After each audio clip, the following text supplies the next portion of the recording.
What's going on, guys? It's Screech here, and welcome to episode 2 of Yu-Gi-Oh! Monopoly. We've made some slight changes since last episode. We put the Super Polys in the side deck. There is actually no use for them, but it's good just to remember that we actually have these cards. And we actually have dropped a Cyber Network for the secret rare we packed in last episode, Pinpoint Landing.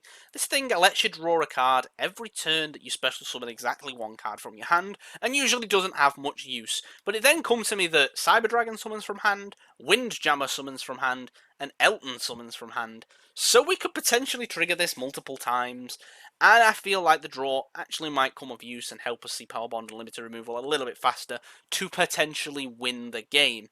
Of course, last episode we ended with a immaculate dub. We won. We swiftly beat the Pendulum player and earned ourselves 2 rolls to start off today's episodes, and that's exactly what we're going to get into. If you didn't see last episode, make sure you watch it. We go into a little bit more details about the Monopoly board and how it works. We're going to go ahead and show you where we are at the Monopoly board real quick, and then just cut straight to us rolling the dice. So we're currently just under halfway around the Monopoly board right now. We're looking to roll a decent number here. Definitely don't want to roll a 3 or potentially even a 1. 1 is not necessarily as good as it sounds. It can grant us with a lot of booster packs. Could just as easily take away one of our important cards. Rolling a 3 would actually be a blank square right now. Hopefully we roll something decent. Let's go and have a look what we can get today. Alright, we got our dice on the go. We are spamming that click button. You can hear it. Listen. Go! Vegas style. A 6. Okay, let's see where that puts us on the board. Hopefully somewhere nice. Biggest number is going to get us around the board a lot quicker towards those bigger booster packs. 6 actually puts us up to quite a special square. Actually puts us right the way up to Community Gift. Now if you read, it says that Community Gift is one free card decided by the comments of the last episode. So if anyone commented on the last episode, we're going to add that card straight to our deck.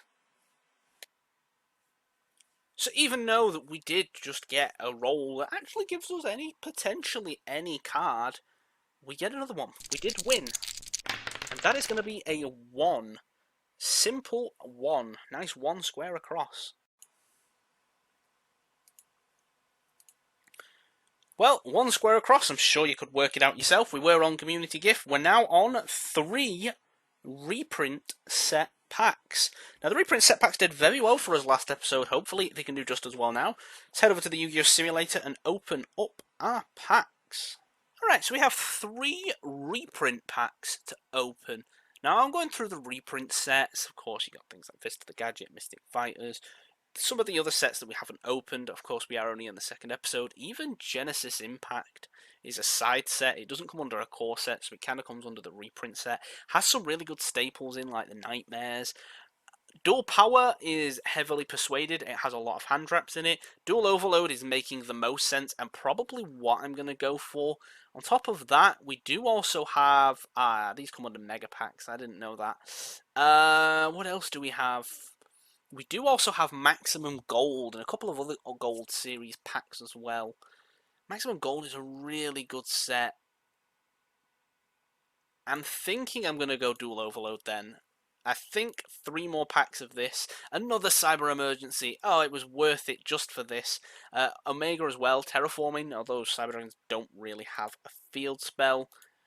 2nd pack, another Terraforming. Silent Man, Infinite Impermanence. Yes, we have our first hand trap. Not necessarily the best hand trap in this format, but as the formats unfold, it is definitely worth having that. And our 3rd pack is kind of tragic. Vanity's Ruler, though. Can we special summon twice just to tribute this? I might consider playing this card because this shuts a lot of decks down. But we're definitely going to be adding the other stuff to our deck. Let's go back to the deck and make our changes real quick. Alright, we are here and we have our 3 new cards we are going to add. Now, what to take out for them? They're definitely both going to make it in, and I think Vanity's Ruler might stay as potentially the first side deck card that we have. As for what we take out, I think it's time to say goodbye to some of these awful monsters that we have.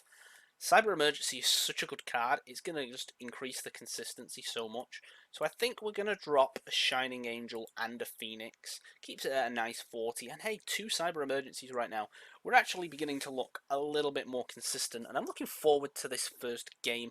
Hopefully we can make it good. Also, aside from Lord Omega made it into the extra deck, people might be thinking, you can't make it. Why? This is actually really good target, as well as Cyber Dragon Nova, to send if we get Maximus in like a Dogmatica matchup. Omega can recycle anything back, and of course Nova can spec us a Twin Dragon. So we're actually kind of set for a Dogmatica matchup right now.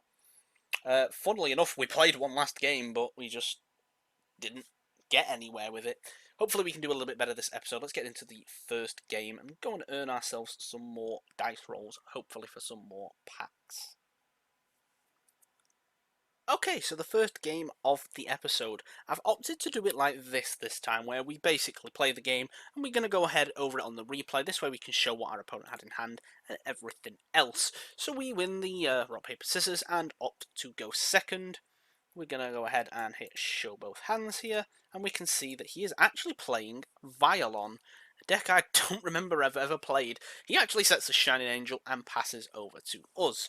For turn, we're going to go ahead and draw Call of the Haunted. We have a couple of nice things in hand. We have the Solar Windjammer, of course, which we will go ahead and special summon, and then activate our copy of Cyber Emergency, allowing us to search for a card. We're going to go ahead and search for Cyber Dragon Core here, and activate Cyber Dragon Core, and its effect allowing us to get Repair Plant. Now, we needed a Cyber Dragon in the grave, so we needed a way to link both of these off, and what do you know, for the first time ever, we actually have made a Union Carrier. Now, this just requires 2 monsters with the same type of attribute. Everything in this deck is actually machine, so it's all Gucci. Of course, now we have a Cyber Dragon in the grave, and Repair Plan allows us to add a core for the following turn. We're then going to use the effect of Union Carrier. Of course, it's a machine to target itself and equip a vanilla Cyber Dragon. This means it's actually on 2000 attack. So that's nice and big. We're going to go ahead and beat into what we did not know, but it is actually a Shining Angel. He then gets to go ahead and special summon Violon Ohm.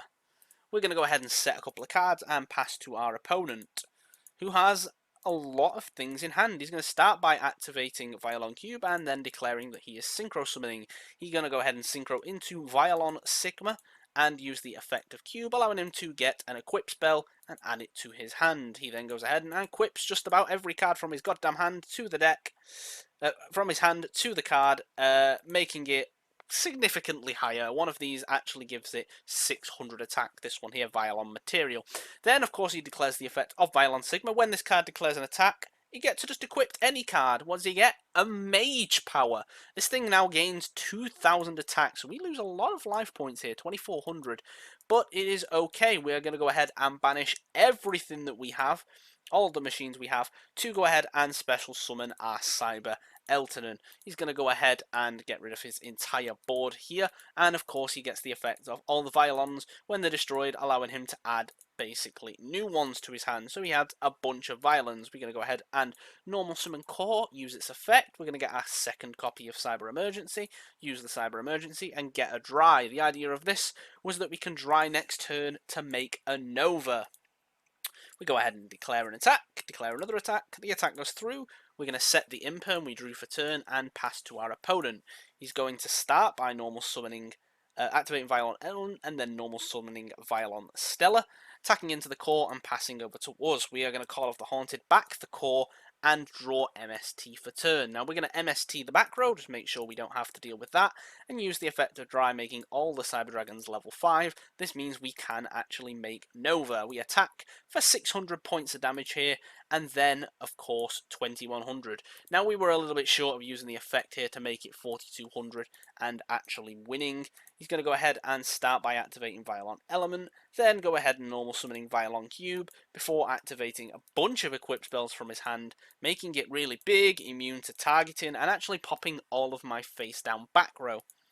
He then gets, of course, the equipped effect of Element because it was destroyed, allowing him to spec one from deck. He goes ahead and specs Prism and adds another Violon to hand. He then goes ahead and attacks into the Eltonen and destroys it, dealing what I believed was 1100 damage. He says it's only 100, So I made a mistake here. I believe I was reading this effect to where it gains 1,000 attack, but he didn't declare it, and obviously he missed the timing. We're actually going to draw Dry for turn, and that's actually all we need. Nova can attack, declare its effect, we could attribute it to Dry, or we contribute the Cyber Dragon, and that's actually going to give us 2 dice rolls. Very nice indeed. So of course we win. We get 2 nice and shiny dice rolls. Shiny dice rolls. We get to roll the dice twice indeed. Hopefully we can get some big numbers here. Get around this board. We are way over halfway now. We are actually at the top left corner of the 3 reprints, and we are going to get another number 2. Let's see where that puts us. Maybe to some nice amount of packs. Alright, nice easy number to go. 2, we were on 3 reprint set packs. We're going to go 2 across now. 2 7 core booster packs. Very nice. 7 packs we get to open right now. Hopefully we can get some nice bits and bobs. 7 packs of a core set, hey? Now, last episode we opened Cybernetic Horizon in the hunt for Cyber Rev system, as well as the Cybernetic Overflow, and one thing I didn't mention was actually Cyber Dragon Hurts also in this set. So we're going to go ahead and test our luck here. 7 sets, 7 packs to go. First one is not very good. World Legacy Memory, a very good card for the World Legacy deck. Met Knights indeed. Sky Striker Hayate, super rare as well. Nothing else of real use here. Some more Crusadia cards. Our third pack, Crusadia Revival. Crusadia is very heavy in this set. Fourth pack, another Crusadia card, Maximus this time. We did actually get another one of the Cyber Dragon commons that we need, though. Cyber Dragon Veer, we could potentially play this. It is mostly a one-off, but we will happily take it. Our fifth card, oh my god, we pulled a secret rare, and not only did we pull a secret rare, we pulled the secret rare. Boral Sword Dragon. We also got our second copy of Cybernetic Overflow. This is turning out to be a little bit more successful than I thought. Our sixth pack is going to give us Hippo Shinnigan. Again, another generic link too. Most of our stuff is light. We could probably use this. And our final pack is a complete and utter waste of time. However, that was a successful set of 7 packs in my opinion. Some very good cards in there. Boral Sword Dragon, a card that I was probably going to chase at some point, but probably in like a reprint set. Didn't think I was going to get it from this, so very happy to get that. A second Overflow as well as a Veer. Very nice. A very, very successful 7 core booster packs. But we did win, so we actually get another roll. Hopefully this is just as successful. We're going to hit a 4. We'll go ahead and see where that puts us. Hopefully puts us to some decent packs to follow up for those. We are potentially getting in this deck really quick. Even though that we are getting a lot of packs and getting a lot of cards we can use, the deck is at nowhere near its potential right now. Hopefully we can hit something big here. Alright, a 4 puts us from 7 core booster packs all the way over to 7 reprint set packs. Interesting, we got some really good reprint sets like we've always been opening Dual Overload, Dual Power, maybe Maximum Gold. Let's go have a quick look, shall we? Alright, so we have actually landed on another set of 7 packs, this time for a reprint set. So again, my heart is telling me to go straight for Dual Overload. We've opened so much Dual Overload already, I'm going to change it up, and I'm actually going to go for Maximum Gold. It's way down here. So we got 7 packs of Maximum Gold. Now, there's some really good cards in here. Infinite Impermanence is also in here. Happy's Feather Duster. A lot of other good stuff. Most importantly, a rare machine duplication. So we get 5 commons, or rares, and 2 foil cards per pack in this. So hopefully we can hit something nice. So first pack, Foolish Burial as a rare. Very nice. We'll definitely use this in there. Very good start to these 7 packs. But we have 6 more to open. Second one, not so good. Eater of Millions potentially could find its way in. It's a really problematic card for some people to deal with. Third pack, we have got Trade-In. Unfortunately, we don't play any level 8s. We do actually have an Alistair. Hashtag invoked best deck. Fourth pack, another Eater of Millions. Drowning Mirror Force, a Phantasme as well. We are a blind second deck. Phantasme isn't brilliant this format, but we might play this as well. Fifth pack, Cyber Dragon Core, but we don't need it. Appaloosa, I didn't even see that. Very nice. Two very nice Link 4s gained this episode. A sixth pack, Call by the Grave. It is only at 1, but very nice. And Eldritch the Golden Lord here as well, and a third copy of Eater of Millions. And our seventh pack gives us Red Eyes Black Dragon, a card I actually did want to get because I do want to pick up the Dragoon package for this series. As well as that, some other stuff, Mistake, could maybe find its way into the side deck. Let's go ahead and add all those cards to the deck and have a look where we're at right now. Okay, some really big changes to be made here. We've decided to add the Cybernetic Overflow, Veer, Phantasme, Foolish, Drowning, and the Call By, as well as Boral Sword, Hippo Shinnigan, Appaloosa, Silent Honorarch, Dryden, and Herald. Now, we didn't mention these three cards because I didn't think we were going to need them. However, we have put Eater of Millions in the side deck. It's a really good card, it's a free special summon, and I might even go as far as main decking these. As for what we're going to drop, well, that's what we need to think. I'm thinking it's time to say goodbye to Cyber Phoenix and Shining Angels here. Puts me to 41 right now, which means I could do with adding another card. Taking away another card. As for what, though, I don't know, because Limited Removal and Power Bond I really do need to see. I think I would cut a Power Bond just to put it to 40. That didn't put it to 40, that put it to 41 still. That's a problem. Was it at 42? I thought it was at 41. What do we drop then? What are you doing, Step Bro? I'll tell you what he's doing. He is dropping both. He's going to drop one of each. I'm going to go to 2 and 2. I don't have any intentions of keeping the Power Bond or Limited Removals in the very, very final build. Red Eyes Dire Dragon sort of made it into the side deck, so we never forget that we actually have this. 3 Eater of Millions also made it way into the side deck as well. And we actually have a 15 card extra deck now. Let's go into the final game and hopefully earn ourselves 2 more rolls for episode 3. Alrighty then, and after what felt like about 20 hours, we actually have a full game. I've had about 15 people either rage quit or not know the rules, try to normal summon like 5 times. I have had an absolute hell trying to get this last game, but we have it. We are ready. Let's go. So he actually starts by doing nothing. He has a really weird hand here.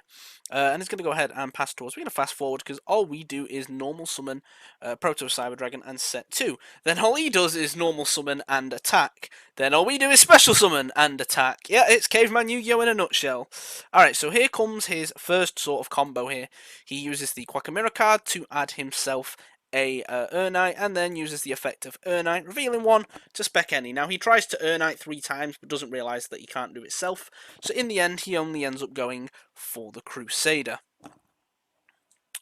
After that, he goes ahead and activates the spell of the Tri-Brigade here, allowing him to target a beast and essentially special summon another one from the deck. He targets his Quackamira and lets him special summon Nerval, and with that he actually is beginning to start to make a little bit of a board here. Fast forwarding up a little bit, he's going to go ahead and link 2, which triggers our Phantasme. We draw into a Repair Plan and a Windjammer. Doesn't really matter, we're going to put the Windjammer back as it's dead at this point. He then goes ahead and climbs up into a link 3 into the Samorg link, getting Nerval as chain link 1 and Blossom as chain link 2, allowing him to draw a card, put a card back. And I believe Nerval lets him add a Tri-Brigade card, so he adds a Frank Tail to his hand. With that, he goes ahead and crashes into the Cyber Twin. Ignore that, because we didn't read our cards properly. And he goes ahead and passes to us. On the end phase, he does get the effect of Samorg, allowing him to get the Mist Valley Apex Avian. For turn, we're going to go ahead and draw another copy of Cyber Dragon. Not really much we can do off this. We're going to go ahead and start with Cyber Repair Plan, adding Core. Core will get ashed, we'll chain Call By, he'll chain Mist Valley Apex Avian, but it's okay because we can send everything off the Cyber Elton. We're going to go ahead and banish everything, summon the Elton, blow the board up, and poke for 15. We are down so much on card advantage right now that it will not be long before we lose. He's going to go ahead and normal summon Franktail, banish 4 to get the Tri-Brigade Link 4 on the board.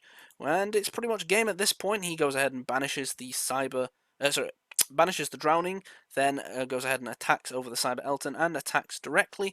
We're going to go ahead and spec 2 walls and hopefully last the turn, but I can tell you now we don't. Tenki gets the Franktail. Franktail allows him to special summon. He gets to banish the back row. He banishes 2 this time for the Ancient Warrior. Pokes over everything, does 3k damage, and for turn, all we are going to draw is a Cyber Dragon. That's it, we have lost the last game. We're going to start next episode with only a single dice roll. It's a bit of a shame, but we've had a good episode this time. We've had many cards to the deck, and hopefully next episode will be just as good. It's been your boy Scrooge, guys. Hopefully you enjoyed the video. If you have, leave a like, comment, and subscribe. Peace!